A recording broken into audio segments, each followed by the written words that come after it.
Hello students, in our previous video we have gone through the factors of production, that is land, labor, physical capital and human capital.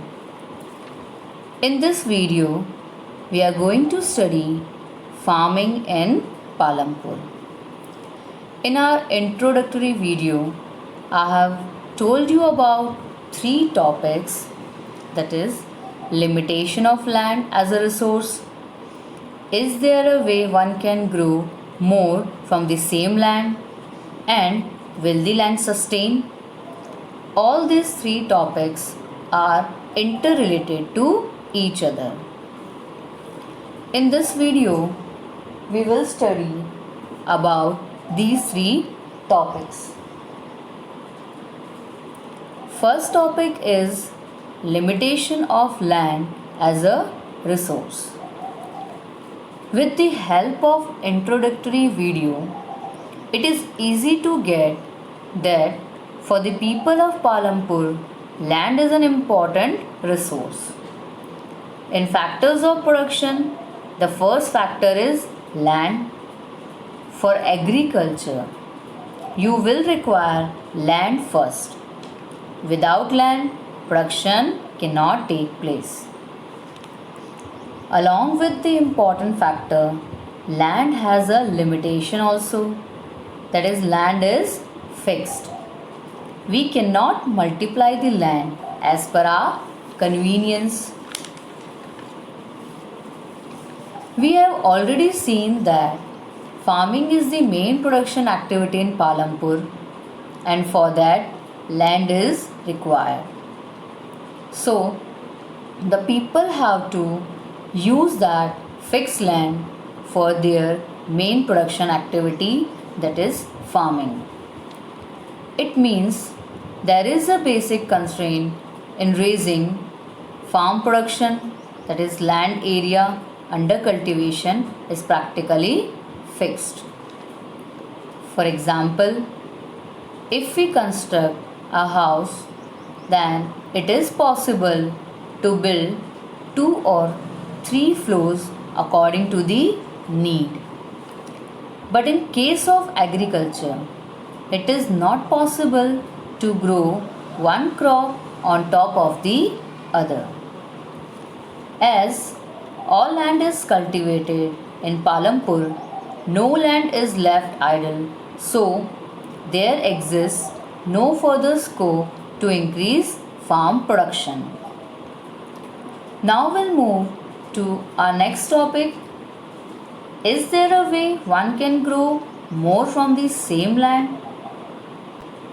In Palampur, during the rainy season, farmers grow kharif crops like jowar and bajra.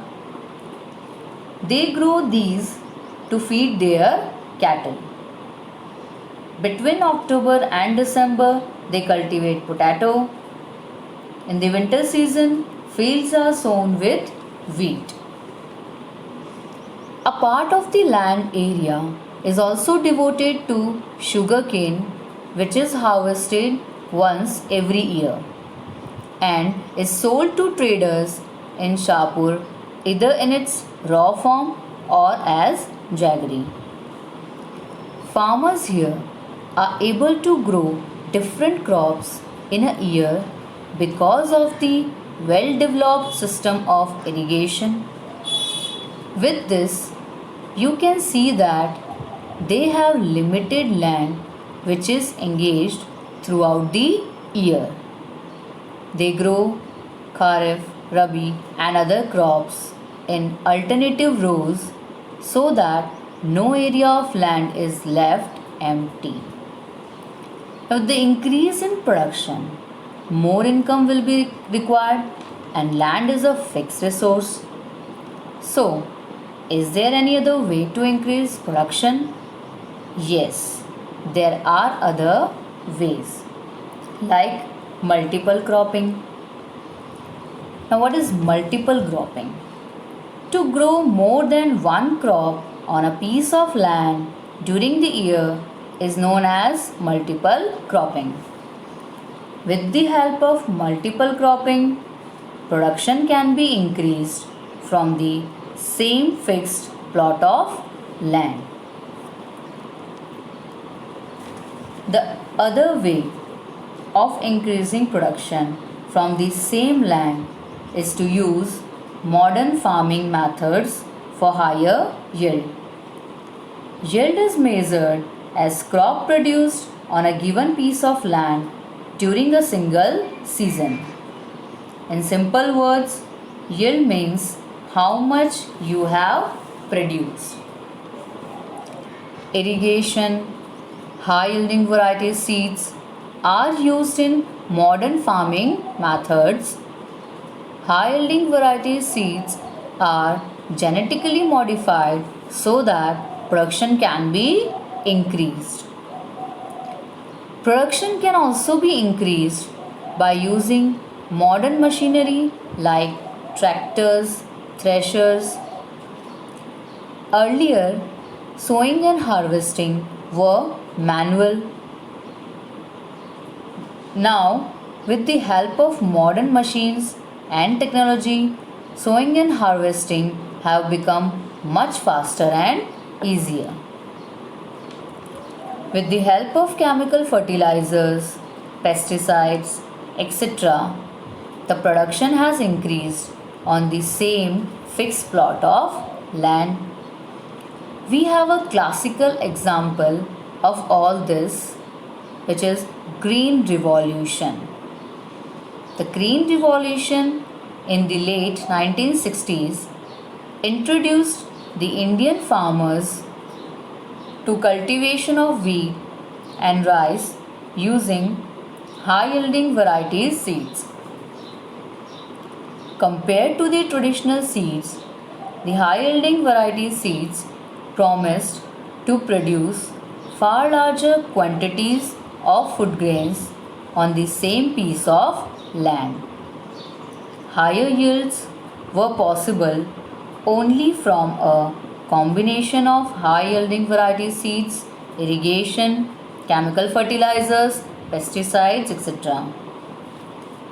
Farmers of Punjab, Haryana, and western Uttar Pradesh were the first to make use of high yielding variety seeds, chemical fertilizers, and pesticides to increase the yield.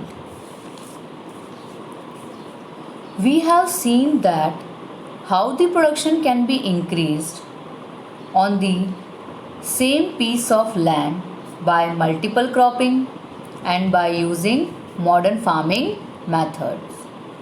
Now the question comes, will the land sustain? No, land will not sustain in long run if we use excessive amount of chemical fertilizers.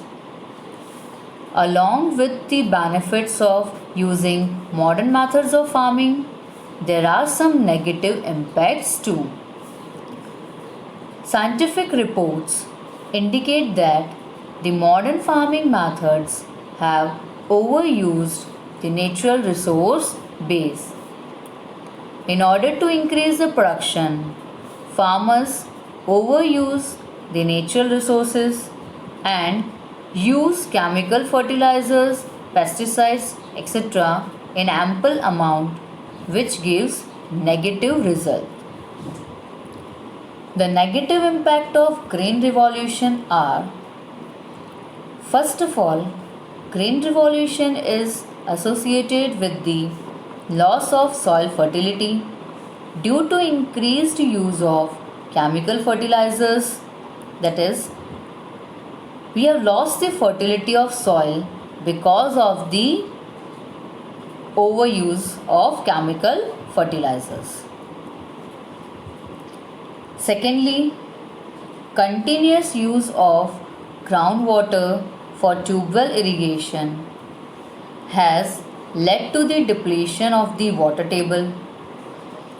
When modern irrigation system was not developed, we used the water from rivers or canals, so the water table remained stable. But now when we have started using modern irrigation system, we have overused the groundwater, which has led to the depletion of the water table. Environmental resources like soil fertility and groundwater are built up over years. Once destroyed, it is very difficult to restore them. So, it is our responsibility to take care of the environment to ensure future development of agriculture.